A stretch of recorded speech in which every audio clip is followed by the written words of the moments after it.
চলছে দুপুর 2টো থেকে পরীক্ষা।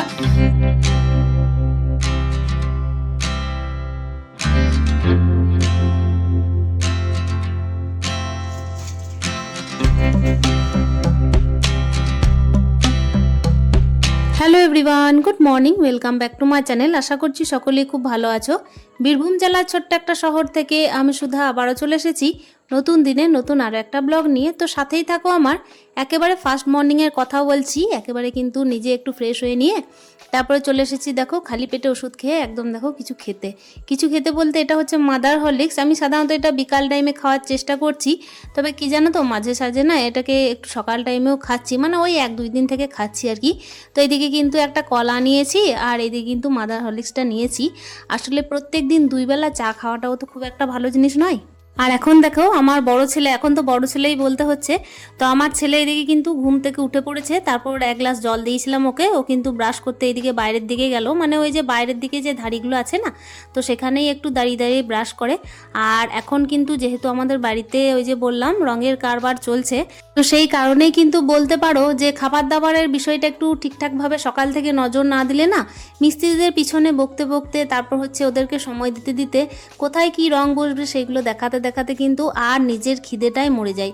তো এখন দেখো সে আগেকার মতো দিন নেই যে উপোস করে থাকলাম পুজো দেব। এমনিতেও কিন্তু জ্যাঠা শ্বশুর মারা গিয়েছিলেন বলে আমাদের 1 মাস এমনিই অলরেডি পুজো হচ্ছে না, আমার মাই পুজো করছেন। আর তাছাড়াও 1 মাস পর যখন আমাকে পুজো করতে হবে তখনও কিন্তু আমার না খেয়ে পুজো চলবে না। তো দেখো এদিকে কিন্তু আমি মাদার হরলিক্সটা খেয়ে নিয়েছি আর এই যে একটা কলা এটা খেয়ে নিচ্ছি। আর এমনিতেও কিন্তু আমি ডিম সিদ্ধ খাবো, তবে আজকের বারটাই ডিম সিদ্ধ খাচ্ছি না, এই কারণেই এই বারের ব্লগটা কিন্তু আমার নিরামিষের বার ছিল, তো সেই কারণে আমি কিন্তু আজকে ডিম সিদ্ধ খাচ্ছি না, কলা খাচ্ছি। আর এদিকে দেখো এদিকে হরলিক্সটা খেলাম। এরপর এই যে বিছানাটা অগোছালো হয়ে আছে সেটা ঠিক করে নিতে হবে। বিছানা কি বলো তো, সকাল টাইমে যদি অগোছালো থাকে না তাহলে কিন্তু সকালে দেখবে মর্নিংটা শুরুই হয় না, তাই না? তাই এটাকে কিন্তু প্রত্যেকদিন সকাল সকাল ক্লিয়ার করতেই হয়। আর এমনিতে আমি যখন ঘুম থেকে উঠে যাই তখন তো আমার ছেলে ঘুম থেকে ওঠে না, সেই কারণেই কিছুক্ষণ পড়ে থাকে।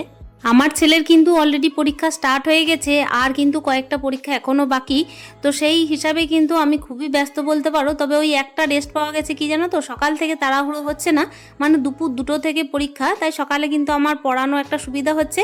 তার সঙ্গে মিস্ত্রিরাও যখন আসছেন না তখন কিন্তু ওনাদেরকেও একটুখানি টাইম দেওয়া হচ্ছে। আর রান্নাটা দেখো এদিকে 10টার সময় চাপালেও কোনো অসুবিধা নেই। তবে কি বলো তো, 10টার সময় রান্না করা মানে 10টা থেকে রান্না স্টার্ট করা আমার না অভ্যাসের মধ্যে খুব কমই আছে।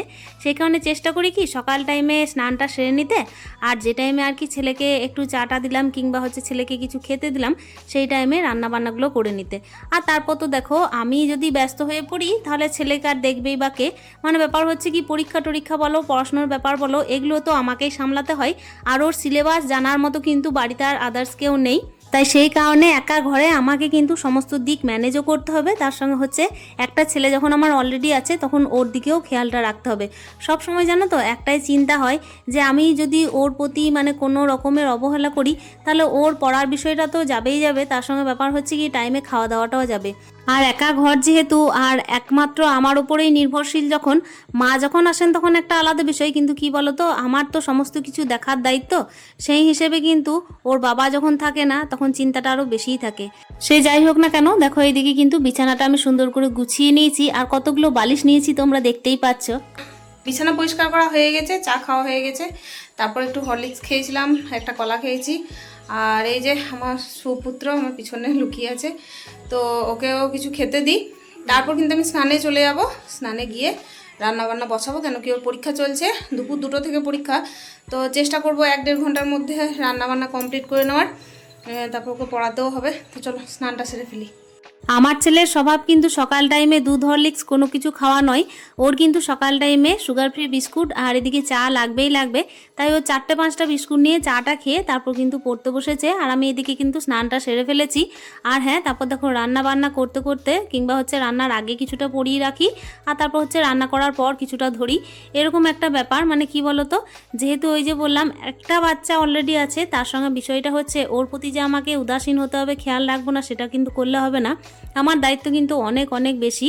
24 ঘন্টা ভাবতে গেলে ননির পুতুল হয়ে থাকলেও হবে না, যেহেতু একা ঘর। আর একা ঘর বলতে গেলে কি দেখো, আমাদের ঘরটা কিন্তু একেবারে নতুন বলতে পারো, এখনও কিন্তু অনেক কাজ বাকি আছে। হাজব্যান্ড যেহেতু বাইরে থাকেন সেহেতু টুকটাক করে কাজ তো করাতেও হবে। তাই দেখো ছোট ছোট স্বপ্নগুলোকেও একটু একটু করে মানে জীবন দিতে হচ্ছে, আর ছেলেকেও ঠিকঠাক করে মানুষ করতে হচ্ছে।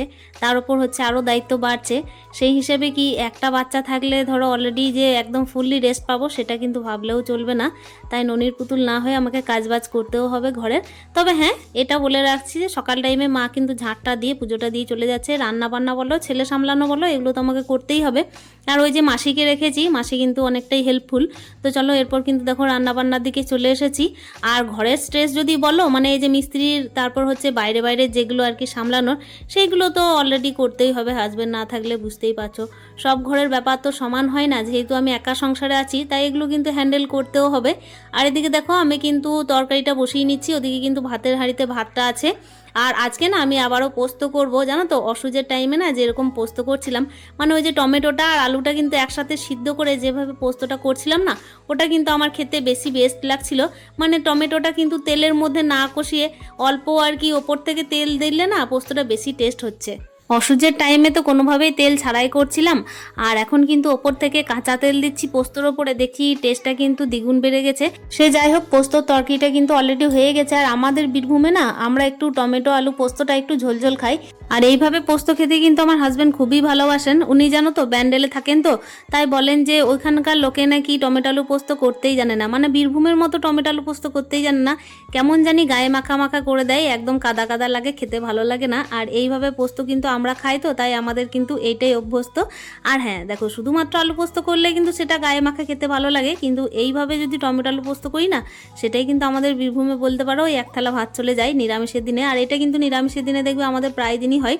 সাধারণত কিন্তু আমি দেখি না অন্য আদার্স জায়গায় যে এইভাবে টমেটো আলু পোস্ত করে। তো যাই হোক দেখো টমেটো আলু পোস্তটা হয়ে গেছে, ওপর থেকে কাঁচা তেল দিয়ে দেবো, বাস এটাই কিন্তু আজকেকার মানে মেন মেনু বলতে পারো। আর হ্যাঁ, আজকে তো সয়াবিন হবেই হবে, যেহেতু আজকে নিরামিষের বার। তো অলরেডি কিন্তু পোস্তটা হয়ে গেছে। এরপর দেখো একবার দেখে নিলাম ভাতটা হয়েছে কিনা। দেখছি ভাতটা কিন্তু অলরেডি হয়ে গেছে, তবে মিস্ত্রিদেরকে চাও করে দিতে হবে জানো তো। আর এদিকে দেখছি কৌটোর মধ্যে কিন্তু তেলও আপাতত বাড়ন্ত হয়ে গেছে, তো নতুন একটা বোতল খুলতে হবে। আর এই বোতলটা আমি কোনো রকমে খুলতেই পারছিলাম না, তাই মাসিকে বললাম দেখো তো তুমি খুলতে পারো কিনা। তো যাই হোক মাসি শেষমেশ খুলে দিলেন। তারপর কিন্তু আমি ওই যে মিস্ত্রিদেরকে চা দেবো বলে যেদিকে চা করতে লাগলাম। আর ভাতটা কিন্তু আপাতত আমি আঁচটা কমিয়ে রেখেছি, আর ওইদিকে তো মাসি নিজের কাজ সারছেন। আর মিস্ত্রিদেরকে দুবেলা চা তো দিতেই হয় ধরো। তবে হ্যাঁ, একদিন শেষের দিন কিন্তু বলেছি ওনাদেরকে যে আমি কিন্তু তোমাদেরকে মাংস ভাত করে খাওয়াবো। তো দেখা যাক শরীরে কতটা জোরে কোলায় আর কি। তো চলো, এই তো দেখতেই পাচ্ছ চাটা অলরেডি করে ফেলেছি। আর এদিকে কিন্তু ভাতটা দেখছি মানে ঠিকঠাকভাবে হয়ে গেছে, এবার কিন্তু নামিয়ে দিতে হবে। তবে কি বলতো, একটু একটু মনে হচ্ছে যে শক্ত শক্ত, তাই কিন্তু আঁচটাকে একদম সিমে দিয়ে রেখে দিলাম। আসলে কি বলতো, যতটা তাড়াতাড়ি চেষ্টা করছি করা যায় ততটাই, মানে ছেলেকে একটু পড়াতে পারবো এই আর কি। বুঝতেই তো পারছো, একটা ছেলে অলরেডি থাকলে, তারপর হচ্ছে পরীক্ষার চাপ থাকলে সব দিকটাই আর কি ভেবেচিন্তে করতে হয়। আবার এদিকে ঘরের দায়িত্ব, এদিকে মিস্ত্রিরা লেগেছে, মানে বুঝতেই পারছো সব দিক নিয়েই তো সব কিছু। বাইরে মিস্ত্রিদেরকে গিয়ে চাটা দিয়ে এলাম, মোটামুটি 4 জন মিস্ত্রি লেগেছে। তো পিছন দিকে আছে 2 জন আর সামনের দিকে 2 জন। আর হেড মিস্ত্রি মাঝে মাঝে আসা যাওয়া করছে, মানে আমরা অল কন্ট্যাক্ট দিয়ে দিয়েছি, রং কিন্তু আমাদের থাকছে। আর এই যে মিস্ত্রির খরচটা কিন্তু আলাদা করে। আর এদিকে দেখো দুর্গাপুজোর কিন্তু প্যান্ডেলও হচ্ছে, মানে এইদিকে কিন্তু প্যান্ডেলওয়ালা কাকুরাও কিন্তু চলে এসেছেন। আর ওনাদেরকেও কিন্তু এই যে আজকে রোদ পড়েছিল প্রচুর পরিমাণে, তার কারণে কিন্তু আমি একটু লেবু জল শরবত করে দিয়েছিলাম। আর চাটা তো দিচ্ছি।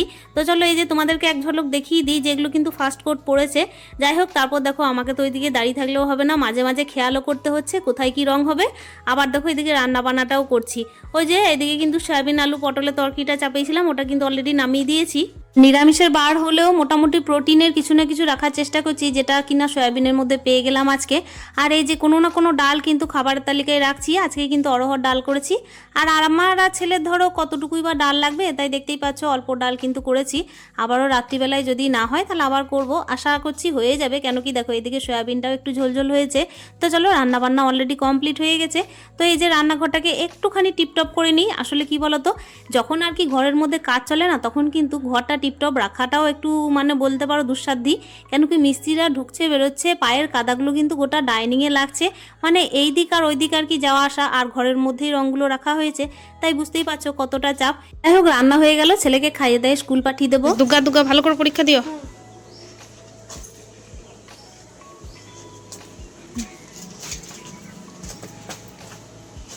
সাবধানে এসো।